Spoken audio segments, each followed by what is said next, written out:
அல்லு அர்ஜுனனை கைது செய்தது மாபெரும் தவறு. என்ன தப்பு பண்ணாரு? இல்ல என்ன தப்பு பண்ணாருன்னு கேக்குற. ஒரு படம் எடுத்தாரு, நடிச்சாரு, அந்த படமும் ரிலீஸ் ஆச்சு. ரிலீஸ் ஆனா தியேட்டர்ல கூட்டம் வரும். அதிகமான கூட்டம் வந்தா நெரிசல் ஏற்பட்டு சாவாங்க. இது சாதாரண விஷயம், நடந்துட்டே தான் இருக்கு. அவ்வளவுதான். இத போய் ஏன் பெருசா பேசிட்டு அப்படின்னு விட்டுறலாமா? நமக்கு இந்த கூத்தாடி கூத்தாட்டி இவங்க மேல எல்லாம் நமக்கு எந்த வருத்தமும் கிடையாதுங்க. ஆனா இந்த கூத்த பார்க்க போறாங்கல்ல, அவங்க மேலதான் வருத்தம். மக்களை எப்படி தெரியுமா பொதுவா அடையாளப்படுத்துவாங்க? ஒரே ஆள் தான், மாற்றமே இல்ல. டிரான்ஸ்போர்ட்ல போனாங்கன்னா பயணி, குற்றம் பண்ணவங்க குற்றவாளி, லா படிச்சுட்டு போனா வக்கீலு, MBBS படிச்சுட்டு போன டாக்டர், டீச்சர் ட்ரைனிங் முடிச்சவங்க டீச்சரு, இதை எல்லாத்தையும் தாண்டி வயல் வச்சிருந்தா அவங்க பேரு விவசாயி. ஆனா வயல்ல வேலை செய்யறாங்கல்ல, அவங்க பேரு விவசாயி இல்ல, அவங்க பேரு கூலிக்காரங்க. இப்படி ஒரு மனுஷன் எந்த டைமென்ஷன்ல வேணா இருப்பான், எந்த டைமென்ஷன்ல இருந்தாலும் அவன் ஓடிக்கிட்டே தான் இருக்கணும். இப்படி ஓடிட்டே இருக்கிறதுல இந்த ஓட்டம் எங்க நிற்கும்? அப்படி ஒரு இடத்துல நிக்கிறதுக்கு பேரு தான் கலை. இந்த கலையை பொறுத்த வரைக்கும் அது எந்த கலையா இருந்தாலும், ஏன் எந்த எச்ச கலையாவே இருந்தாலும் அங்க போறவனுக்கு பேரு ரசிகன். அவன் கிரிக்கெட் பார்க்க போனா அவன் கிரிக்கெட் ரசிகையா? இந்த டான்ஸ் எல்லாம் பார்க்க போனா அவன் ஒரு சங்கீத கலா புருஷன் அப்படின்னு சொல்லுவாங்க. இந்த கூத்தாடிங்க நடிக்கிற சினிமாவை பார்க்க போறாங்கன்னு வச்சுக்கோங்களேன், அங்கதான் தல ரசிகன் தனி, தளபதி ரசிகன் தனி. இன்னைக்கு புதுசா அல்லு அர்ஜுன் ரசிகர் தனி. அல்லு அர்ஜுனுக்கு முன்னாடி KGF ராக்கி பாய் ரசிகர்கள் கொஞ்சம் இருந்தாங்க. இந்த ரசிகர்கள்னா என்ன அப்படிங்கறதே இப்ப ரசிகர்கள்னு சொல்லிட்டு நடக்கிற போக்கத்த பயல்களுக்கு தெரியாம போயிடுச்சு. ஆட அறிவு கிட்ட நாய்களா, என்னையும் சேர்த்து தான் நான் சொல்றேன். நீங்க உங்களுக்கு ரசனை இருந்தா மட்டும்தான் ரசிகர்களாவே போகணும். ரசனைனா என்னன்னு தெரியுமா? முதல்ல மனுஷ பயலுகளா, என்னையும் சேர்த்து தான் சொல்றேன். ஆற அமர உட்கார்ந்து மனம் லயித்து அதோட ஒன்றி உங்க கண்கள் மேல் நோக்கி பார்க்க ரசிக்கணும். அந்த ரசனையில ஆனந்த கண்ணீரும் வரும், சோக கண்ணீரும் வரும், கோப கண்ணீரும் வரும். இதெல்லாம் வரணும்னா அந்த கருமத்தை, அதாவது அந்த கூத்த ரசிச்சு தொலைங்கடா எருமைகளா. என்னையும் சேர்த்து தான். எருமைகளான்னு சொன்னது உங்களையும் என்னையும் திட்டி இல்லைங்க, எருமைகளை பார்த்து நம்ம கத்துக்கணும் தான் சொல்ல வரேன். ஏன்னா அது ஓடி போய் புல்ல மேய்ஞ்சிட்டு வந்துடும். வந்து பொறுமையா ஒரு இடத்துல உட்கார்ந்து மெதுவா அசை போட்டு ரசிச்சு ரசிச்சு சாப்பிடும். அதுக்கு பேரு ரசனை. உங்களுக்கு இன்னொரு ரசனையும் சொல்றேன். இந்தியாவிலேயே இதுவரை எந்த இடத்துலயும் அந்த இடத்துல எந்த சப்தமுமே வந்ததில்லை. இந்த சபாக்கள்னு சொல்லுவாங்களே, அங்க பாடுறவரு மூக்குல பாடுறாரா, வாயில பாடுறாரா, காதுல போடுறாரான்னு கண்டுபிடிக்க முடியாது.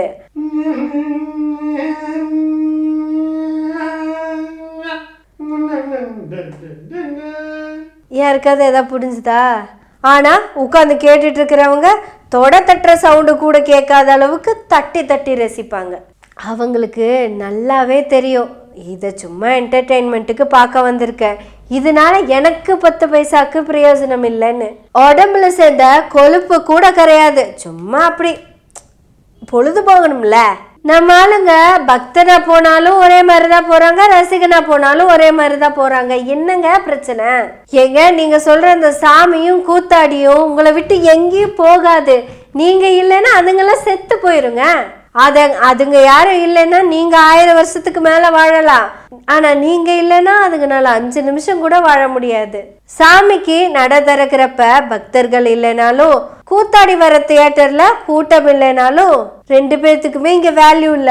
ஆக மொத்தத்துல நம்மளை அமைதிப்படுத்துறதுக்காக வந்ததுன்னு சொல்லப்படுற மதங்களும் கலைகளும் அதுக்கு நம்மள அடிமையாக்குனது மட்டும் இல்லாம, அதை தூக்கி கொண்டாட வச்சது மட்டும் இல்லாம கொலை பண்ற அளவுக்கு கொண்டு போய் நிப்பாட்டி இருக்கு. ஒரு குழந்தையும் அம்மாவும் ஐயோ நெருக்காதீங்க கஷ்டமா இருக்குன்னு சொல்றத கூட பக்கத்துல இருக்கிறவனுக்கு காது கேட்கலன்னா அதுக்கு பேரு கொலை தானே. கலைன்னு சொல்லிட்டு இத்தனை கொலைய பண்ணிட்டு ஜாலியா உட்கார்ந்துட்டு இருக்கோம். உடனே எல்லா வெண்ணைங்களும் கிளம்பி வந்துருவாங்க. ஏன் இது அரசியல் மாநாட்டுல நடக்கலையா, இல்ல ட்ரெயின் கூட்டத்துல நடக்கலையா, பஸ் கூட்டத்துல நடக்கலையா அப்படின்னு கேட்டுட்டு, அவ்வளவு ஏன் கோவில்ல போற கூட்டத்துல கூட நடக்கலையா அப்படின்னு வரையும் கேட்டாச்சு. அந்த கடைசியா கேட்டது இந்த படம் எல்லாம் ஒண்ணுதான், அதுல எந்த மாற்ற கருத்தும் கிடையாது. இந்த 2 நாளையுமே நம்ம யார் வாழ்க்கையிலும் எந்த மாற்றமும் நிகழ போறது இல்ல.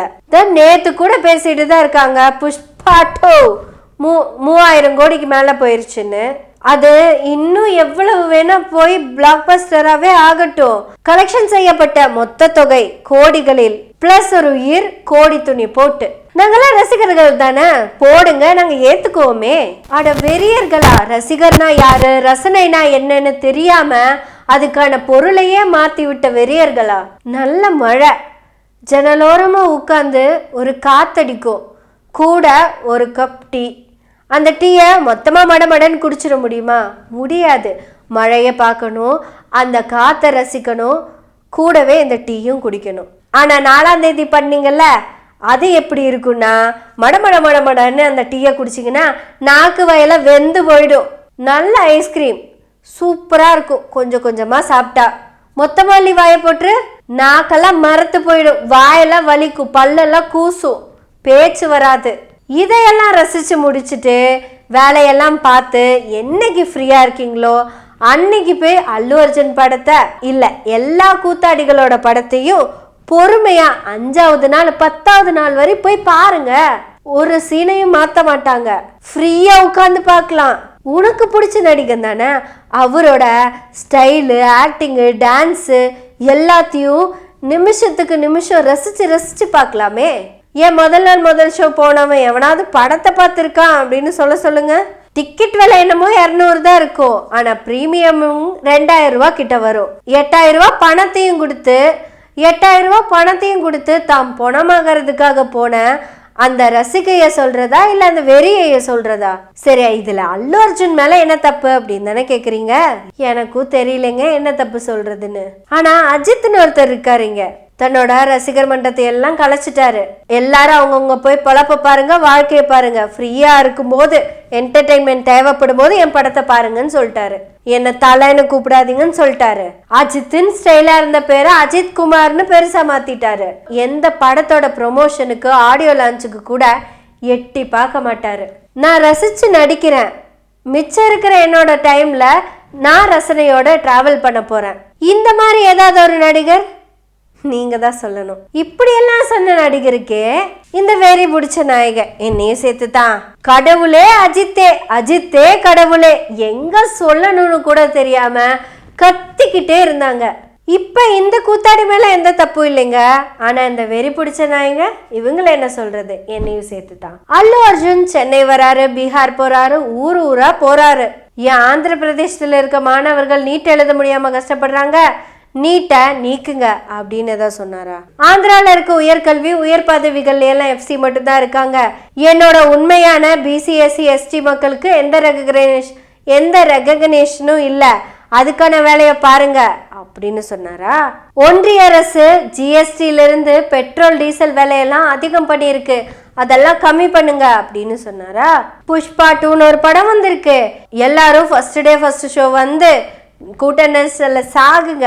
இப்படியெல்லாம் நடந்தாலும் நிறைய பணத்தை கொடுங்க, அது 5000 கோடிக்கு மேல போச்சுன்னா எனக்கு 500 கோடி சம்பளம் கிடைக்கும் அடுத்த படத்துக்கு, நீங்கெல்லாம் இதுக்கு தான் லாய்க்கு அப்படின்னு சொல்லாம சொல்றாங்க. ஆனா அதை ரசிச்சுட்டு தியேட்டருக்கு போய் செத்துட்டு வரோம். இந்த ஜெப்டோன்னு ஒரு கம்பெனிக்காரன் பட்டு கேவலமான ஒரு ஆடு கொடுத்துருக்கான். சினிமா ரிலீஸ் ஆகிறதுக்கு 10 நிமிஷத்துக்கு முன்னாடி தலைவன் கட் அவுட்ல ஊத்துறதுக்கு பால் இருக்காதாமா. பால் எங்கடான்னு கேட்பாங்க.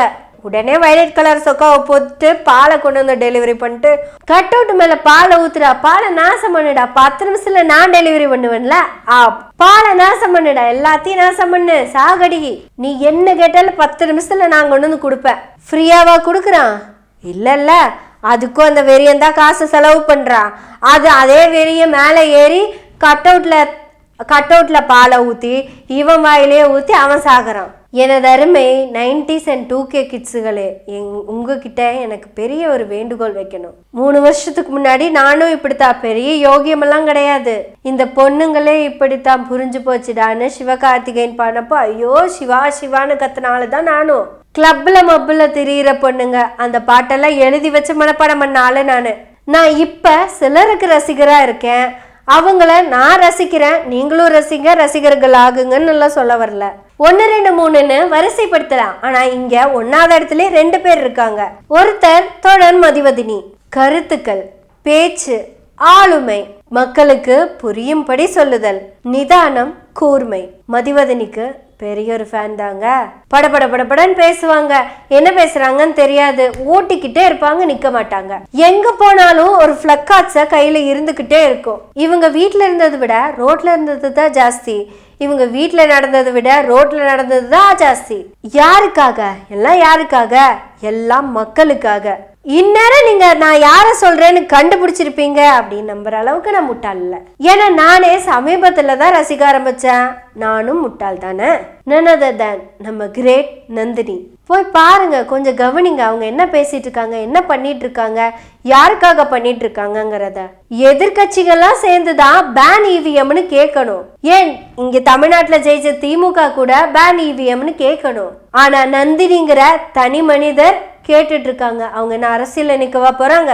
அவங்க என்ன சொல்றாங்கன்னா, நான் போட்ட ஓட்டு நான் யாருக்கு போட்டனோ அவங்களுக்கு போய் விழுகணும், அதுக்கு பேப்பர் தான் சரியா இருக்கும்னு சொல்றாங்க. ஃபர்ஸ்ட் இருக்கிற 2 பேர்த்த நான் சொல்லிட்டேங்க. இனி அடுத்தடுத்தது யாரையெல்லாம் நீங்க ரசிச்சீங்க அப்படிங்கறத நீங்க கமெண்ட்ல சொல்லுங்க. யூடியூபர்ஸ், பேச்சாளர்கள்னு நிறைய பேர் இருக்காங்க. நம்ம யார வேணாலும் சொல்லலாம். யாருங்கிறத நீங்க சொல்லுங்க. இப்படி சொல்றதோட நிப்பாட்டாதீங்க, கோவப்படுங்க. உங்க மேலேயே மற்றவங்களுக்கும் புன்னகைய பரிசா கொடுங்க. நன்றி, வணக்கம்.